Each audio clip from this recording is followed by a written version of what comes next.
This is going to be part one, I'm sure, of a few parts.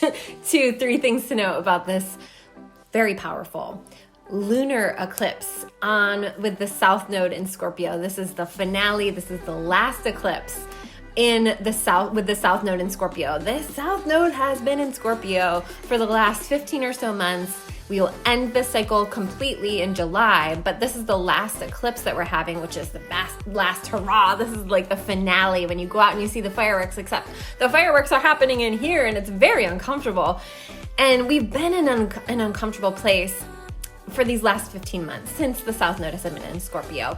So wherever your Scorpio house is, it's been getting purified and cleared, but we know that it's ugly and it doesn't feel good. So know that this is the final one, and you don't want to succumb to whatever other energies are out there during this time. Like, it is so important for you to stay the mother effing course, because whatever has been coming up to get purified and cleared has been the end of a karmic cycle that you are wrapping up, and you don't want to not tie up that loose ends to make that be done, because whatever it was that you were circling and cycling with cannot come with you to where you're going, and where you're going is really great. So don't let go of the work that you've been doing now. Keep going. 2 of 3 things to know about this lunar eclipse in Scorpio.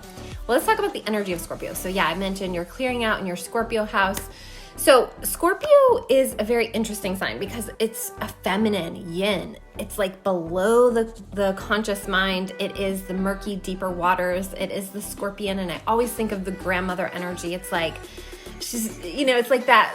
It's the energy of the earth. Like, it can sting you, but that sting is like purifying. And like, I've had that with like bees and stuff. It's like you might get stung by something, or something might happen that at the time you could categorize as bad, but in reality it's what you needed, or it's the purification that needed to come through. And this is very much the scorpionic energy. If you know any Scorpios or people that have a lot of Scorpio energy, that is the energy they carry. It's medicinal. They're like the shamanistic grandmother energy. And yeah, sure, there's shadow sides to each sign, but I would say Scorpio is the one sign that's misunderstood grandly by typical pop astrology, okay?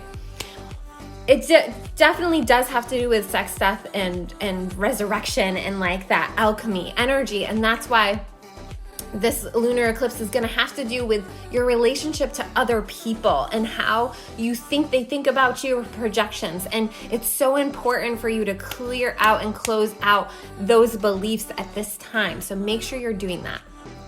3 things to know about this lunar eclipse in Scorpio. Okay, yeah. So there's a lot happening in Taurus. We've had a longer cycle happening with Uranus in Taurus. That's like crazy, creating a lot of different things because it just happens to be at the same time where we're having all these other cycles in Taurus. That's not by chance, right?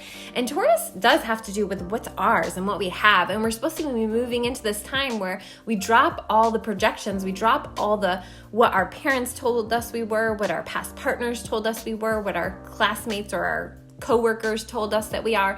And we're supposed to be moving into this Taurus very much like honoring the temple, honoring our own mental health, our own well-being, our own bodies, and really coming into this like this energy of lush and lavish about ourselves and the self-love, okay? And this is so important for where we're going, because once you create that temple within yourself, it can't be obstructed by programs, conditioning, and a lot of the toxicity that is in our environment that we're supposed to be purging out at this time. And this is why this Mercury retrograde in Taurus is so important, because it's having us go through what we've been learning with this North Node in Taurus and really like make sure we got it, make sure we're reviewing it and categorizing it and like putting it in its place, so that when the North Node moves into Aries in July, we're waiting for you. What's coming up for you, and what cycle are you closing out? Because ultimately that's the most important thing for you to focus on, you at this time, to focus on the inner work. Yes, there's all this shitstorm happening in the collective. Yes, it's going to continue to happen. Yes, we have Pluto and Mars really highlighted at this time, and they're going to be in relationship deeper as we get into Pluto retrograde and Mars moving through the last degrees of Cancer, and then we're gonna have this square to Jupiter over there that's moving into Taurus. Okay, yeah, there's a lot, but what is this happening in your chart? What's happening in your chart, and what's happening for you? And do you want to dive in deeper to the inner work at this time? Because that's ultimately what you have control over at this time. Whatever's happening in the collective is influenced by the degree to which you're willing to do your own inner work. So I invite you to reach out. This is such a great time to dive into this work together, and I really invite you into my world. So that is what I want to say. And lastly, I didn't get a chance to talk about Black Moon Lilith, but she is overlooked in astrology by most of astrologers, and she's really highlighted in this chart, and she's asking you to look at the places within yourself that you've shunned and pushed away and bring it back in, bring it back into integration.